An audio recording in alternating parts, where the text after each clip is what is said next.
देखो तो साथियों, 2 चैप्टर कंप्लीट हो चुके हैं अपने रीजनिंग के, और अब तीसरा चैप्टर है वो है आपका श्रेणी क्रम।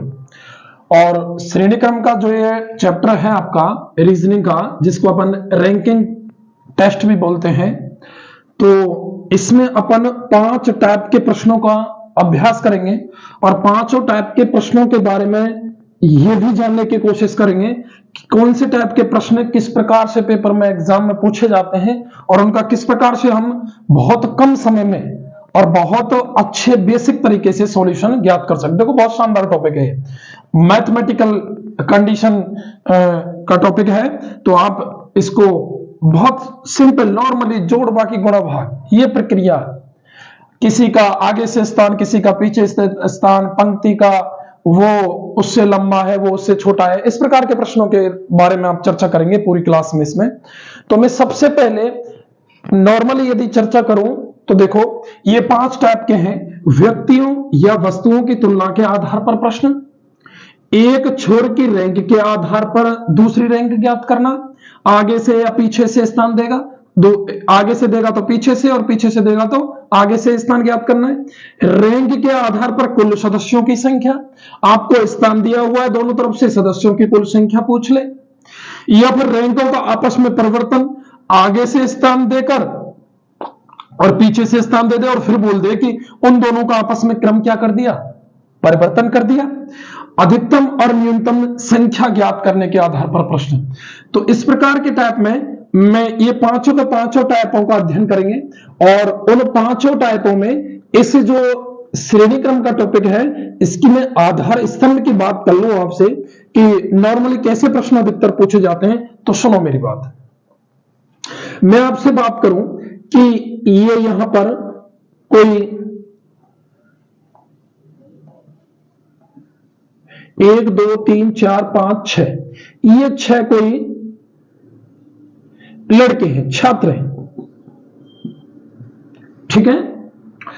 अब ये जो 6 छात्र हैं इसमें तीसरे नंबर का, आगे से जो तीसरा नंबर है इसका नाम है विमल। क्या नाम है? विमल। तो इसका ये देखो, ये तो हो गई बाईं तरफ, या मैं आगे से बोल दूं इसको, या तो हम बोल दें बाईं तरफ या बोल दें आगे से स्थान। इसको हम बोल दें या तो दाईं तरफ या फिर पीछे से स्थान। आई बात समझ में आपकी? तो देखो, या तो आगे से स्थान पूछ ले और दे दे, या दाईं तरफ से, बात एक ही है, चाहे बाएं बोले चाहे आगे बोले, या दाएं बोले या फिर पीछे बोले, एक ही बात है। तो इसमें दिया हुआ है कि जो विमल है उसका आगे से देखो दिया हुआ है क्या, आप खुद देखो इस पूरी पंक्ति में ये कौन से नंबर पर है? तीसरे नंबर पर। 1 2 और 3। पीछे से देखो 1 2 3 और 4, यानी आगे से तो ये कितने नंबर पर है? तीसरे नंबर पर। और पीछे से कितने नंबर पर है? चौथे नंबर पर।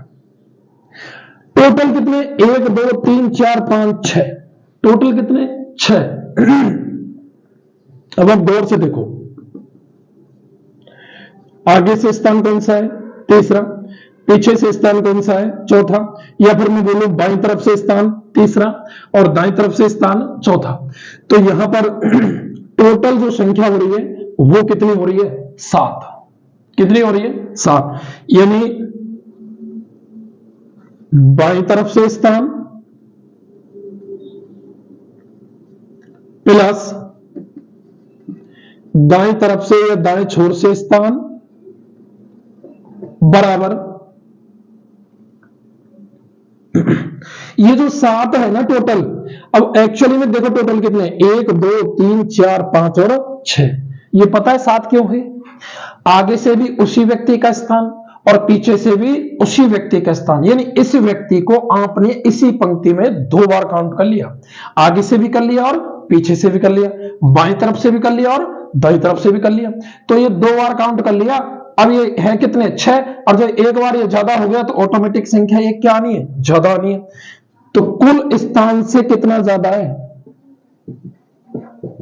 1 ज्यादा है। कुल स्थान कुल कितनी है? ये 6, तो कुल से कितना है, या कुल संख्या लिख दूं मैं, कुल संख्या से कितनी ज्यादा है, 1 ज्यादा है। अब आप सुनो, ये है इसका बेसिक, ये समझ में आ गई ना, तो स्थान से संबंधित कोई भी प्रश्न आ जाए, यहां पर गलत नहीं होगा। एक व्यक्ति का आगे से स्थान है, पीछे से स्थान है, या फिर मैं बोलूं बाईं तरफ से है या दाईं तरफ से, तो उस व्यक्ति को आपने 2 बार काउंट कर लिया, इसलिए संख्या 1 अधिक आती है, तो मैंने कुल संख्या में 1 अधिक 1 जोड़ दिया। यहां से यदि कुल संख्या पूछे, बाईं तरफ से और दाईं तरफ से स्थान दे दे, तो कुल संख्या कैसे ज्ञात करेंगे, बाईं तरफ से स्थान प्लस दाएं तरफ से स्थान, और देखो ये 1 इधर आएगा तो प्लस का किसका हो जाएगा, माइनस का, तो इन दोनों को जोड़ करके और इसमें से 1 क्या कर देंगे, घटा देंगे। दोनों को पहले जोड़ेंगे और फिर 1 क्या करेंगे, घटाएंगे। यदि एक तो ये चीज है, नंबर 1 पॉइंट ये, नंबर 2 ये, नंबर 3 आपसे यदि एक तरफ से या तो बाईं से पूछ ले या फिर किससे पूछ ले, दाईं से, बाईं तरफ से स्थान पूछ ले, तो क्या करेंगे, कुल संख्या जो वो देगा प्लस 1, ये तो लिख ही रहा है इधर। अब अगर बाईं तरफ से पूछा है तो दाईं तरफ को उधर ले जाएंगे, ये माइनस का हो जाएगा।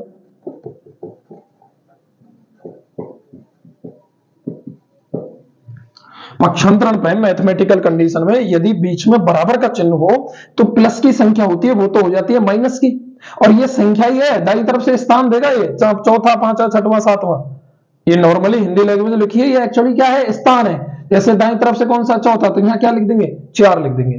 तो आप देखो दाईं तरफ से स्थान को उधर ले जाएंगे और ये किसका हो जाएगा, माइनस का, क्योंकि प्लस का है। अगर ये माइनस का होता तो किसका हो जाता, प्लस का।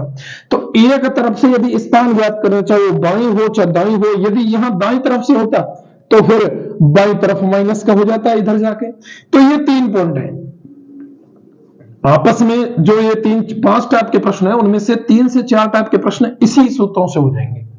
आपको बस इतना याद होना चाहिए कि बाईं तरफ और दाईं तरफ का जो टोटल है वो कुल संख्या से 1 अधिक आता है, क्योंकि हम जो स्थान जिस छात्र का, छात्रा का, पेड़ का, फल का, टोकरी का, कोई भी दे दे, कुछ भी, जिसका भी हम स्थान क्रम में ज्ञात कर दें, जिस रैंक पर ज्ञात करें, उसको हम 2 बार काउंट कर रहे हैं, एक बार आगे से और एक बार पीछे से। इसलिए एक यहां पर मैंने ये 1 जोड़ा है, क्योंकि ये 2 बार काउंट हो गया।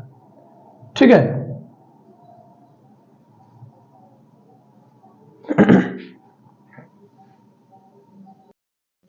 देखिए ये आपका बेसिक था जो मैंने अभी बताया आपको, बाईं तरफ से स्थान प्लस दाईं तरफ से स्थान बराबर कुल संख्या प्लस 1।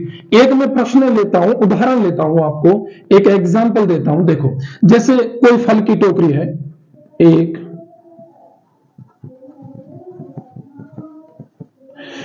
2 3 4 5 6 7 8 हो गए, इसमें कितने हो गए, 8। अब फल की टोकरी में आपको यहां बाईं तरफ से 1 2 चौथे नंबर पर है, बाईं तरफ से कितने पर है, चौथे नंबर पर है। कुल टोकरी कितनी है, 1 2 3 4 5 6 7 और 8। बाईं तरफ से चौथे नंबर पर आम की टोकरी है। किसकी है, आम की टोकरी, इसमें ना आम रखे हुए हैं। ठीक है, अब आपसे पूछे कि बताओ कि इस टोकरी का दाईं तरफ से क्या स्थान है, दाईं तरफ से स्थान पूछे, क्या पूछे, दाईं तरफ से। तो देखो दाईं तरफ से यदि स्थान पूछेगा तो बाईं तरफ से स्थान उधर क्या जाएगा, माइनस में जाएगा। तो आप पहले तो कुल संख्या देखो, कुल संख्या की जगह कितना लिखेंगे, 8। टोकरी कितनी है, 8, प्लस क्या करेंगे, 1, क्या करेंगे, 1 माइनस। अब ये जो माइनस होगा ये क्या होगा, बाईं तरफ का स्थान, और बाईं तरफ से स्थान कितना दिया हुआ है, 4। तो 8 और 1 9, 9 माइनस 4 5। देखो 1 2 3 4 5, बाईं तरफ से, दाईं तरफ से कौन सा स्थान है, 5वां स्थान हो गया। आ गई संख्या। अब ये इसी चीज को ऐसे पूछे कि बाईं तरफ से तो चौथा हो गया और दाईं तरफ से भी दे दे, 1 2 3 4, दाईं तरफ से कितना है, 5, 5वां स्थान। अब पूछ ले कुल संख्या। अब क्या पूछ ले? कुल संख्या। तो मैंने बताया था इसी टोकरी का देखो 2 बार संख्या काउंट हो गई, आगे से चौथा और पीछे से पांचवा, तो ये 2 बार जुड़ेगा। इसका मतलब इन दोनों के टोटल में से एक घटेगा। देखो बाईं तरफ से स्थान 4 प्लस दाईं तरफ से स्थान 5, कुल संख्या ज्ञात करनी है तो 1 इधर आएगा और प्लस का है तो किसका हो जाएगा? माइनस का। 5 और 4 9 में से 1 गए तो 8, संख्या देखो 8 ही टोकरी होगी। ये गलती मत कर देना आप कि 4 + 5 - 1। अब ऐसा कर दो कि आप यहां कहीं पहले 5 में से 1 घटा दो। अब आएगा तो देखो 4 और 4 8 ही, लेकिन ध्यान रखना पहले ये जुड़ता है और उसके बाद में घटता है, क्योंकि कई बार ये कैलकुलेशन क्या हो जाती है? गलत हो जाती है। पहले जोड़ होगा उसके बाद में क्या होगा? बाकी होगा। अब देखो ये इस प्रकार के प्रश्न है। कुल संख्या पूछ ले या बाईं तरफ से या दाईं तरफ से स्थान पूछ ले, कोई दिक्कत नहीं है यदि इस प्रकार के प्रश्न आएंगे तो। अब मैं आपको टाइप 1 पर लेकर चलता हूं। ये मैंने बता दिया इसका नॉर्मली अभ्यास और बेसिक चीज। देखिए पहले टाइप के प्रश्न देखिए आप, व्यक्तियों या वस्तुओं की तुलना के आधार पर रैंक।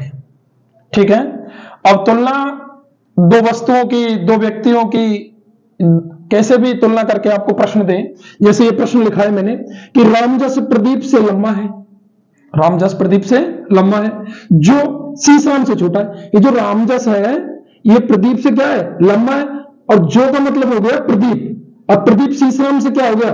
छोटा हो गया। बबलू बिमल से लंबा है परंतु प्रदीप से छोटा है, तो सीसराम रामजस से छोटा है। सीसराम क्या है? रामजस से छोटा है। तो इसमें सबसे लंबा कौन है? तो आपको इसमें क्रम देखो किस प्रकार से सेट करेंगे। मैंने ये कंप्लीट नाम लिख दिए हैं, रामजस प्रदीप सीसराम बबलू बिमल, रामजस प्रदीप सीसराम बबलू और बिमल। अब ये क्या कह रहा है? ये कह रहा है कि रामजस प्रदीप से लंबा है। ये जो रामजस है ये प्रदीप से लंबा है, ये प्रदीप से क्या हो गया? लंबा हो गया। ये जो चिन्ह है ना देखो, ये जिधर मुंह फाड़ लेता उधर बड़ा और जिधर बंद कर लेता उधर छोटा। जो सीसराम से छोटा है, अब ये जो प्रदीप है ना ये सीसराम से छोटा है,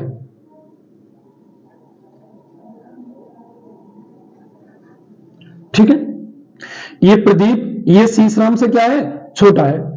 लेकिन ये प्रदीप तो छोटा हो गया सीसराम से, लेकिन इस सीसराम के बारे में रामजस से कोई संबंध दिया है क्या? ये देखो आप, क्योंकि अब प्रदीप रामजस से कम लंबा हो गया और प्रदीप से ज्यादा क्या हो गया? सीसराम। अब इस स्थिति में क्या है कि सीसराम भी इससे लंबा है और रामजस भी इससे लंबा है। समझो बात को। इसने क्या कहा कि रामजस प्रदीप से लंबा है। रामजस किससे लंबा है? प्रदीप से। फिर क्या कर रहा है? जो सीसराम से छोटा है, जो कि सीसराम से, यानी कि ये सीसराम से भी क्या है? छोटा है। रामजस भी लंबा है इससे और ये सीसराम भी इससे बड़ा है, ठीक है। लेकिन आपको यह स्थिति स्पष्ट नहीं की कि भाई सीसराम और रामजस में क्या संबंध है, मतलब इन दोनों में से कौन सा बड़ा और कौन सा छोटा है। क्योंकि अब सीधी सी बात है, प्रदीप से पहले क्या आएगा? सीसराम आएगा। यदि मैं इस प्रकार से घटते हुए क्रम में इनको लिखूंगा तो अब सीसराम और रामजस में कोई संबंध दिया है क्या? देखो, सीसराम रामजस से छोटा है, ये दे रखा। इसका मतलब यह है कि सीसराम रामजस से छोटा है तो सीसराम आएगा यहां, और अब रामजस से छोटा सीसराम और सीसराम से छोटा कौन है? प्रदीप। आगे बात समझ में। अब आगे देखो, बबलू बिमल से लंबा है, बबलू बिमल से लंबा है, ये ठीक है। लेकिन इन दोनों का प्रदीप से या सीसराम से रामजस से कोई संबंध है, परंतु प्रदीप से छोटा है। किससे छोटा है? प्रदीप से। कौन? बबलू। यानी कि प्रदीप से छोटा कौन हो गया? बबलू। और बबलू से छोटा कौन हो गया? विमल। ये बबलू से छोटा विमल दिया हुआ है। तो अब पूछ रहा है इसमें सबसे लंबा कौन है? तो सबसे लंबा कौन हो गया? रामजस। कौन हो गया? रामजस। तीसरे नंबर पर किसका स्थान आएगा? प्रदीप का। पीछे से दूसरे नंबर पर बबलू का, आगे से दूसरे नंबर पर सीसराम का।